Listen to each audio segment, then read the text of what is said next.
Секојдневно сме сведоци како отпадот во Скопје станува се поголем проблем. Преполни контејнери, ѓубре по улици и се повеќе диви депонии. Пред само неколку недели со Ико Бредаровски Пакомак разговаравме за нешто што сите ние секојдневно го гледаме – ѓубрето околу нас. Зборувавме за тоа зошто Македонија се дави во ѓубре, во диви депонии, зошто системот не функционира и што може да се смени. И ја продолживме приказната и ги најдовме одговорите. Нормално, не тука. Одговорите ги најдовме во Данска. Замислете град каде што отпадот не смрди, туку вреди, каде што нема преполни контејнери, нема депонии, нема ѓубре по улици, каде што секој шише, кеси или парче хартија има свое место и повторно се користи. Ова не е обична приказна за отпадот. Ова е приказна што мора да ја погледнат оние кои имаат сила да направат промена. Политичарите, идните градоначалници, сите што одлучуваат за нашата иднина. Нашата дестинација е Силкеборг, град кој покажува како правилно управување со отпад може да создаде чиста околина, енергија и економска вредност, и која е грешката што ние ја правиме. Нашата цел е едноставна, да дознаеме како тие успеале и најважното што можеме ние да научиме од нив. Добре дојдовте во вториот дел од овој серијал. Денеска се наоѓаме во Силкеборг во Данска, каде што ќе посетиме две места. Едното центар за рециклирање и селекција на отпад, а другото ќе биде депонија. Во овој центар ништо не се фрла без цел. Секој материјал се сортира, одвојува и повторно влегува во системот. Кај нас се завршува на исто место. The first thing you see here is garden waste. This is garden waste here from the city of Silkeborg. We have clean soil and we have determined soil. So that's why we before we send this out to a soil hotel, as we call it in Denmark, we take several tests, and then the laboratory says it's clean or is polluted.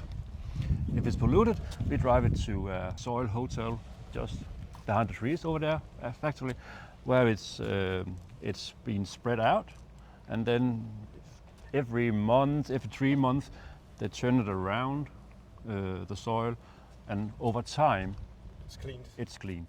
And the clean soil goes out to Jørgen, some have a hotel for that. Building bricks we recycle them. A company in Svendborg. When this booth is full, I call for a lorry. We put the bricks into the lorry, and then it's driving to Svendborg. And down in Svendborg, they have some machineries that just use it like this.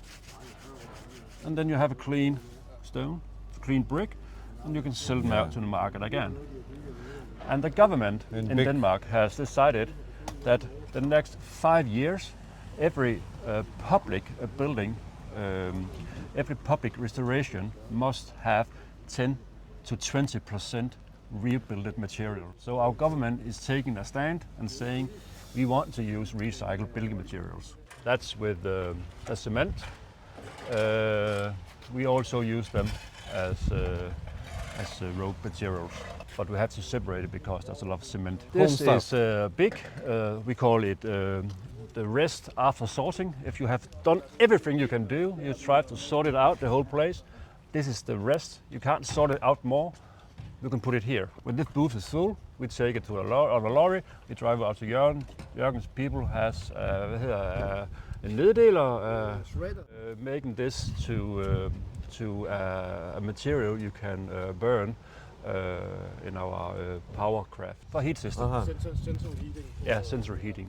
And this is all things we call trying to be wood. It isn't wood, so we put it through a shredder, and then it's ready to the oven. This is out wood.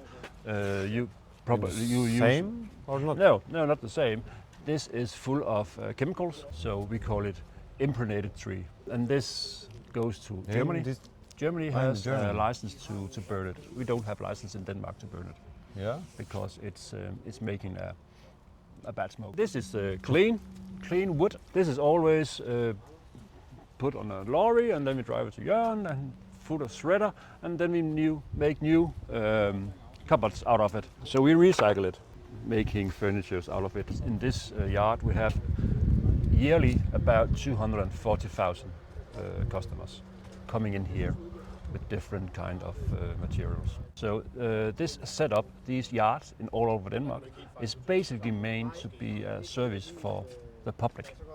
And the finance to have these places are through taxes. And then we have paper and books. We collect them in this container, and it will be made to paper or books paper again. We say in Denmark, paper can be used, reused 7 times. After 7 times reuse, the fibers in the paper is lost. And then we also have this soft PVC. This is a building material floor, and it's no good because it's mainly plastic. In a perfect world, this should be separated. Then we can put the black somewhere and the plastic to plastic and make it plastic again. And over there, that's windows from houses over there. Oh, windows. We recycle the glass. Yeah, we recycle the glass. This is a building material we call Thermacell. I don't know if you have that in Macedonia. It's used for rooms with wet rooms, bathrooms, and because when you need Waterproof. waterproof, but it's better to use this in the bathroom. And if you keep it clean, totally clean, Knauf, the manufacturer down in Holland, can recycle it, but it has to be perfectly clean before they can use it again.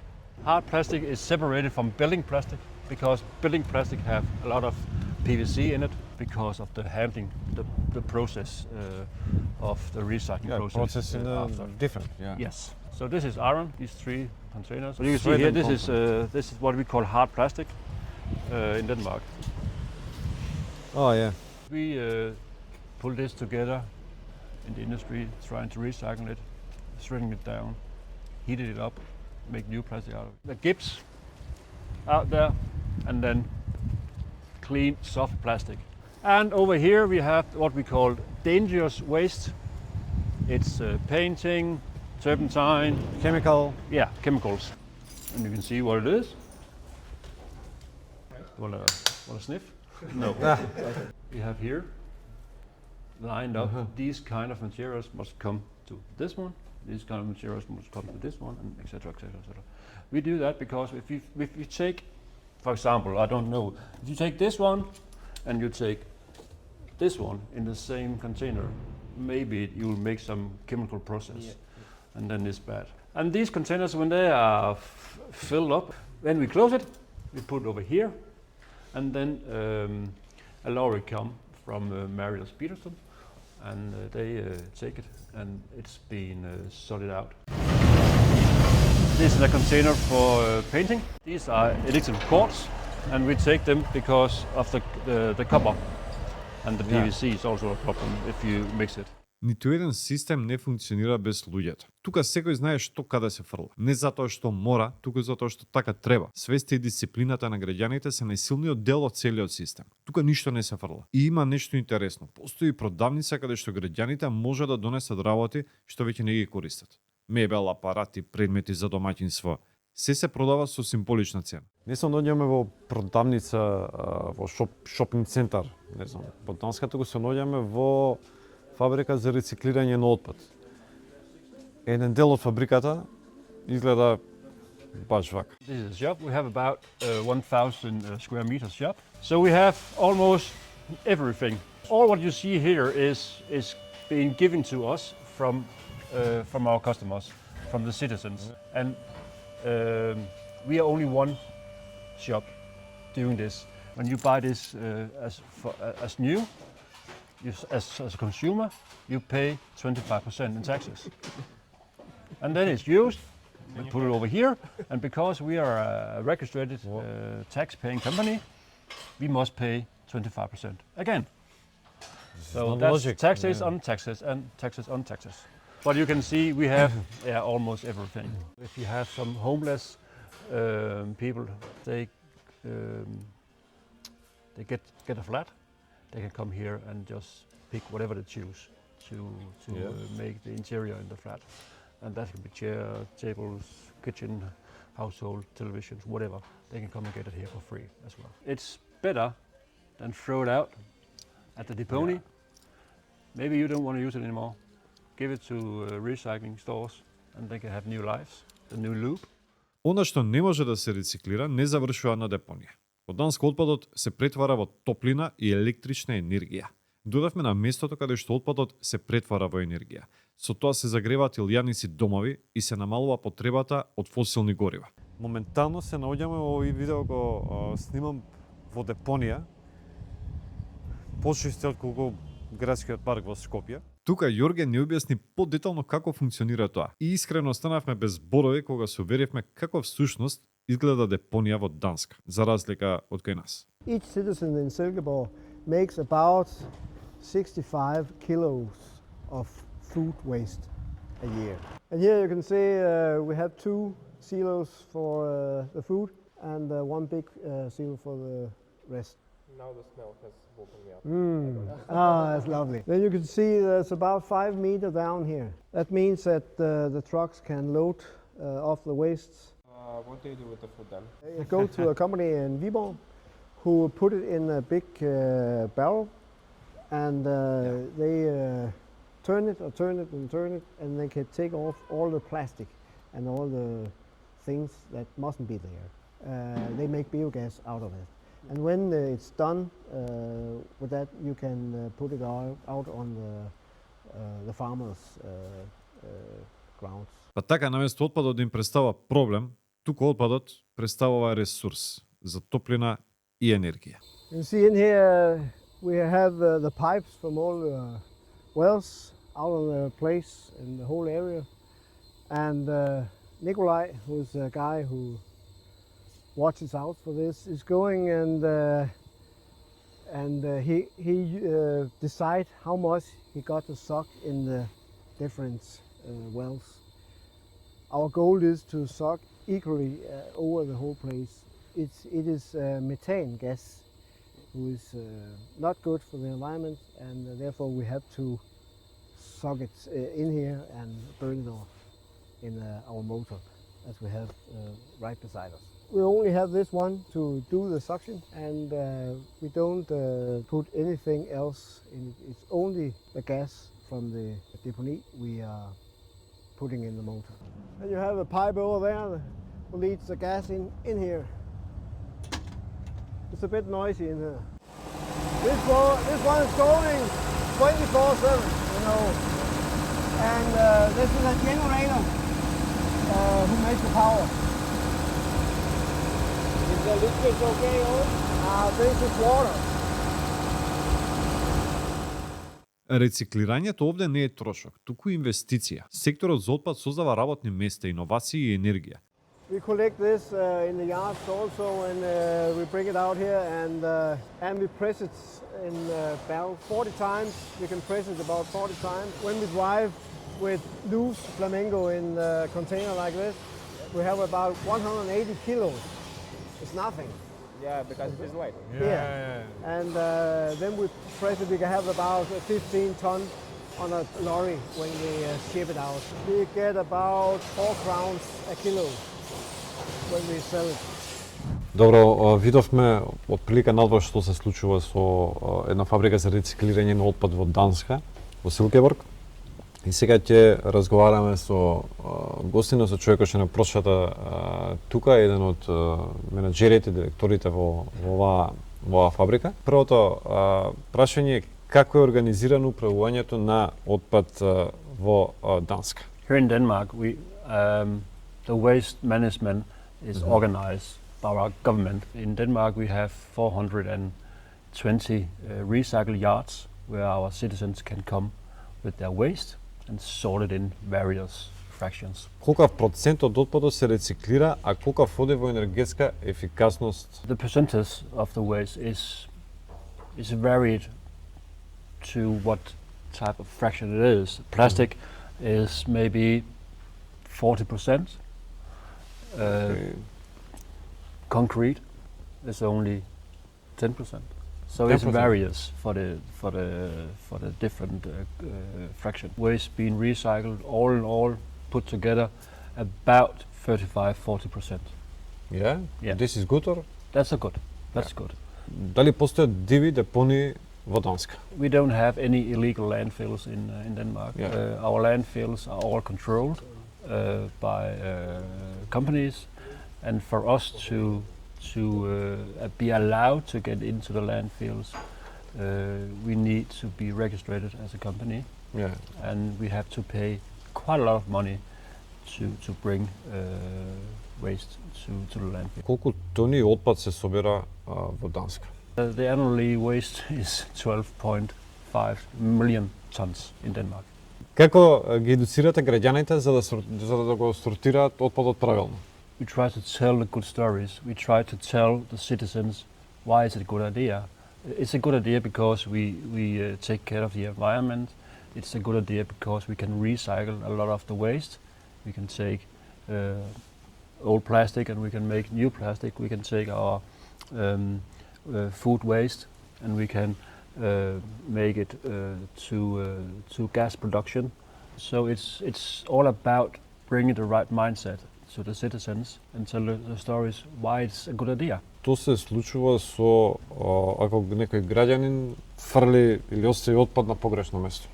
When we come with the lorry and we open the container, we can see it's not sorted right. We just leave it to the customer, putting a hanger on the container, telling them this is not sorted right.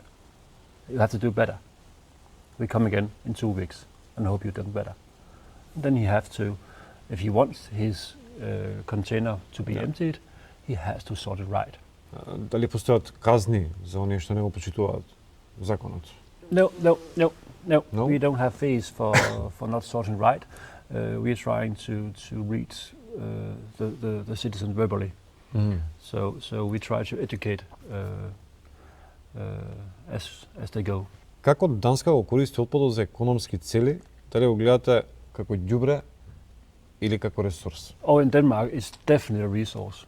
Ресурс. Waste is a resource in Denmark because we look at it not only with economic eyes. We see it it's an obligation we have to be able to give our environment to our children and the children's. Yeah. We have to do something about it now, so we can hand it over to the next generation. So we doesn't look at it only with economic eyes. We look at it with the possibility to do the right thing to the environment. It's never about economic. It's about behavior and do the right thing. Ако треба да дадете совет да направиме една паралела, каде треба Македонија да почне за да изгради еден вака сличен систем како во Данска? Tough question. It's about willingness. It's about the politicians agrees on we want to do this. We want to make a difference. We want to have a clean environment in Macedonia. So we have to collect, we have to sort, and we have to handle our waste. So it needs political responsibility. If you have to start this over, to start this up. It doesn't start with the public, it starts with the politicians. Or maybe in subcultures, like you, telling the politicians, you have to do this. And then hopefully somebody will listen. Because it's also about money. It will take a lot of money to make this work. Колку време и инвестиции би биле потребни за да се постигне едно ова ниво на организација? Also a tough question. Well, the time here in Denmark, this system we have today is about. It's been on a journey for 45 years. 45. Yeah. So I would guess that in Macedonia you can do it faster because you can learn from the European countries who has done it. So maybe in 25 years you can have 25 years, 30 years you can have this system as we have here in Denmark. Што ми порачал за крај на македонските граѓани, еве на луѓето во Македонија во однос на целиот тој проблем што го имаме таму? I will start to separate my waste. I will start to collect my waste, and I will start to collect my waste in containers, making it possible for the lorries to take care of it, to load it, to put down the empty container, and you put it in again. We come again next week, we empty it again, and then I will start making campaigns, making the good story to the public. Why is it? Why is it that you have to do this? You have to make some stories about good environment, good future, good behavior. Thank you very much. You're welcome. Разликата е очигледна.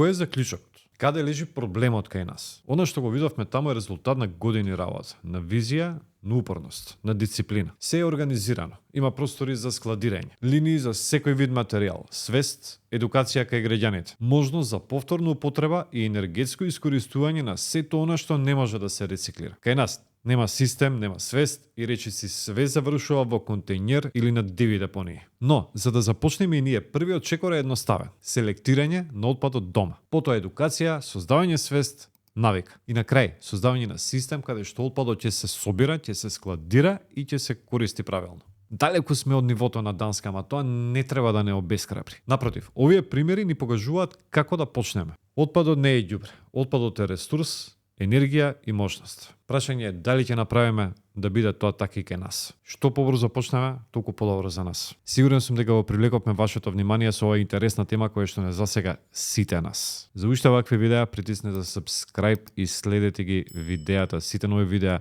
на YouTube каналот DMG Network. Тука се одјавуваме. Чао!